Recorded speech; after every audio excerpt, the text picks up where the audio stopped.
Right. Here's Godalock. The pass to Jones.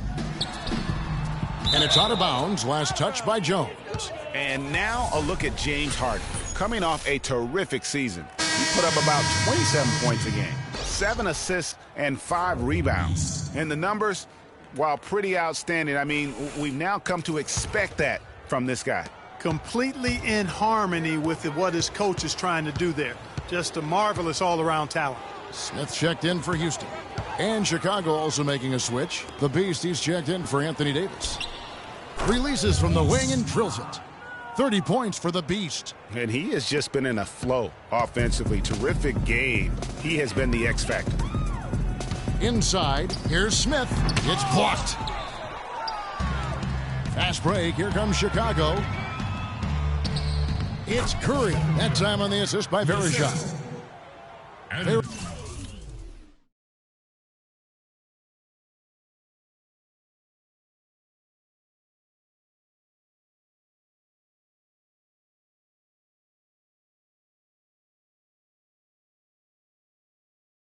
Verejao's got 5 assists tonight. For Houston, they've gone at a pretty good shooting pace. They're 6 of 13 from the field here in the third. It's a 4-second differential between the shot clock and game clock. Jones, no one around him, sinks the triple.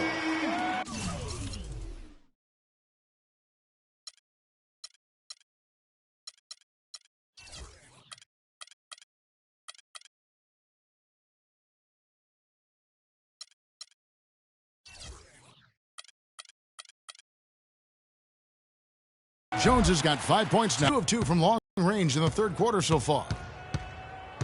Here's the Beast. Another 3 for Chicago. Back at you. I mean, they immediately get those 3 points back. Trading spray guns from long range. Trading blows from behind the arc. Smith's shot is good. In that tight, with that much of an advantage height-wise, there's just not a lot the defense can do.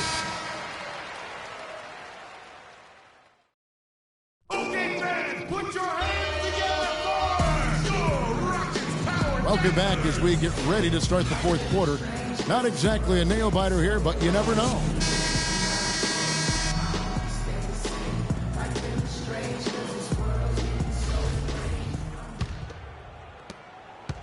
Houston's gone 4 of 8 tonight from three-point land, shooting 50% on the 3-ball here. So for Chicago right now, Steph Curry's out there with Klay Thompson. Then there's Harrison Barnes. And it's the Beast, and it's Verejao in at the 5, roaming the paint. Rebounded by Howard. That would have been lucky had it fallen. Poor shot selection. Yeah, look at the coach's face and the expression. It says all over it, "Are you kidding me?" And it's Beasley in the corner. Lets a floater go. And the rebounding has been key to their success here tonight. It has been a lopsided battle on the boards, no doubt.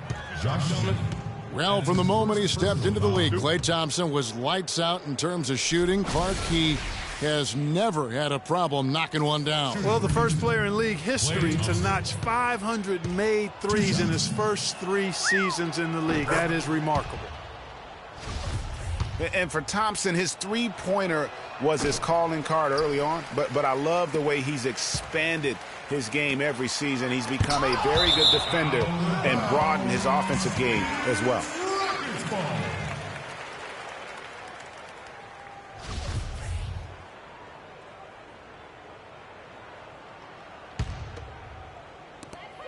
Puts it up off the inbound.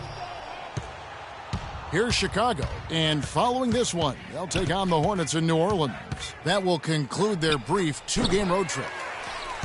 You know, and speaking of Thompson expanding his game, he's also come out of his shell a little bit. Very quiet early on, but he has gotten more and more comfortable in the league and becoming more outspoken. And that one is good by Beasley.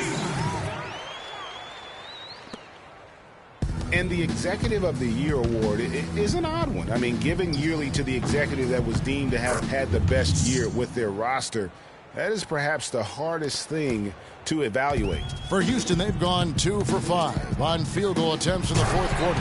And it's Howard finishing it off. Kevin, he's been a bright spot in what's otherwise been a little bit of a struggle for this team. passes to the Beast. Lets it go from deep. And a great assist by Curry as that one goes in. The Beast's got 38 points. And for the Executive of the Year award, it's hard to evaluate because for GMs, Clark, it takes years of moves to reach a certain point. Yeah, it's an annual award, but it's awarded for years of decisions, if that makes any sense. One big signing or trade isn't quite enough to win the award. Here's the Beast following the basket by Dwight Howard. Wasted no time on that shot, but it's off the mark. Terry against Curry. Terry kicks to Smith. The shot misses. Now Chicago takes it the other way. And you know what? He's just not on his game. No doubt about it. Their deficit isn't totally on him, but he has not been an asset for his team. It has not been an easy quarter for him, at least offensively speaking. Now here is Smith, and another three for Houston. Not too much respect shown to him by the defenders. Here's the Beast. Tried to come right back with the three of his own, but it's no good. And even 3-on-3 break. Here's Smith. Steph Curry with the rebound. There was just enough defensive pressure to get him off balance and cause that shot to go awry. Here's the Beast. And the whistle blows. It's going to be on Anderson Varejao. That's his first foul. And the Rockets making a change here. McDaniels checked in. Well, Steve Kerr and Jason Kidd both coming with no coaching experience over the last few seasons and also having success. I don't know, guys. Maybe we should throw our hat in the ring. But pretty impressive stuff. That's not for me to do. I've already determined I don't want to coach for a paycheck, even if it is a big one. Terrence and Corey Brewers subbed in for Jason Terry. And we're about 3.5 minutes into the fourth quarter. On the basket by Jones. A lot of space right there to get that shot off. Not a very good job of the defender getting over the top of that screen in that particular play. You know, you look at the coaching success for both Jason Kidd and Steve Kerr, both with long playing careers, championship experience on their resumes.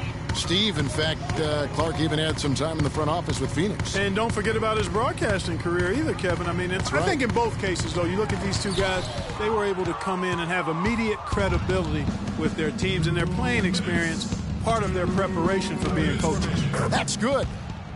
The Beasts got 43 points. All right, well, look at how the hustle game has been going for Chicago. Their defense has been outstanding, closing out on shots and blocking a few as well. Another factor here tonight has been the amount of points they've scored off turnovers. With the success they've been having from the three-point line since halftime, I'll bet you that scoreboard starts to look a lot different real soon. Partner, that's assuming they can continue that hot shooting. But if they do, and especially if they can get a few stops, you have to think they'll make this thing interesting. Here's Gaudelak inside. Smith with the basket on the assist by Gaudelak. Gaudelak's got his 8th assist in the game. And as we head to the final buzzer here, a crushing blowout, big-time dominance, and this will go in the record books as a gaudy win for Chicago. And they could do no wrong today, Steve. That's right. This was a team. Just a great job of attacking on the break. Yeah, you know, exploding to the basket like that, Greg, just as soon as that ball was going the other way, that's exactly how you want to do it. And that was Kia bringing you the close-up on the big-time play. His shooting has been outstanding here. Definitely one of the reasons they're up in this game. And then Smith with the dunk.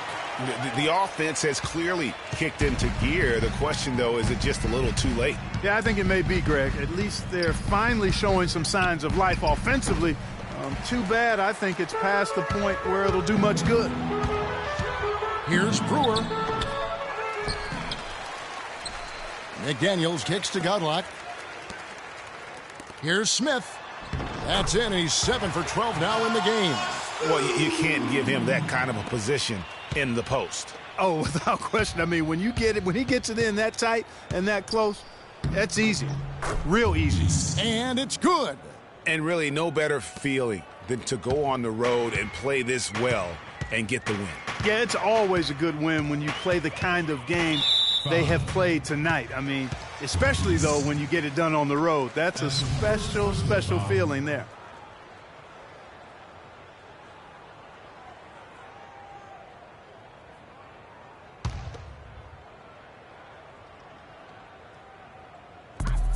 "17 seconds left in the fourth quarter of this one.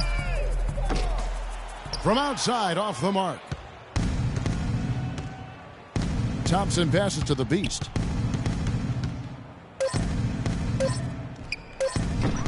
And he overshot that one, missing. And so Chicago takes this one, and by a big margin. This crowd was stunned by the manner in which their team was dismantled. You know what? Shocking. I don't care what the matchup is. You never expect a road team to come in and just cruise to the kind of win they did tonight. And now we'll send it down to Doris Burke, who's standing by courtside. Yes, Kevin, thank you. I'm with Klay Thompson. You were able to really help out your team on the offensive end. What enabled such a big night of productivity for you? You know, I'm just used to the pace of the game by now, and my teammates do a good job finding me when I'm open, so all credit goes to them. I just catch and fire when I'm open. Thank you, Klay. We so appreciate it. Back to you, Kevin. Thank you, Doris. Great interview once again. Well, folks, that's going to do it for now. This is Kevin Harlan thanking you for watching. And now time to send it over to the award-winning Ernie Johnson for the postgame show. The 2K Sports postgame show.